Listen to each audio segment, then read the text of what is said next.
என்ன பழங்களை சாப்பிட்ட உடனே தண்ணி குடிக்க கூடாதா? அது ஏன் என்னன்னு சொல்லி கொஞ்சம் விரிவா பார்க்கலாம்.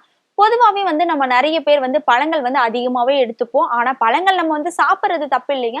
ஆனா பழங்கள சாப்பிட்டுட்டு உடனே வந்து நம்ம தண்ணி குடிக்கிறது தான் நம்ம பண்ற மிகப்பெரிய ஒரு தப்பு அப்படின்னு சொல்லலாம். சோ அதுல வந்து நம்ம நெறைய பேர் வந்து நெறைய பழங்கள வந்து நம்ம எடுத்துப்போம்.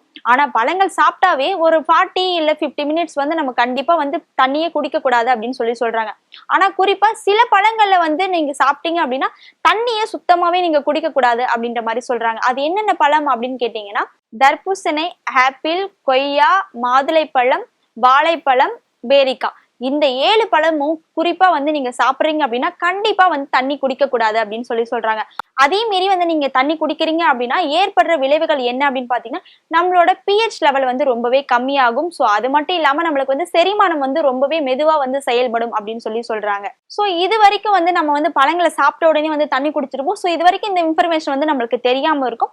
சோ இனிமே வந்து யாரும் வந்து இந்த ஒரு தப்பை வந்து பண்ணாதீங்க. சோ இந்த இன்ஃபர்மேஷனை பத்தி நீங்க என்ன நினைக்கிறீங்கன்னு சொல்லிட்டு மறக்காம கமெண்ட் பாக்ஸ்ல கமெண்ட் பண்ணுங்க.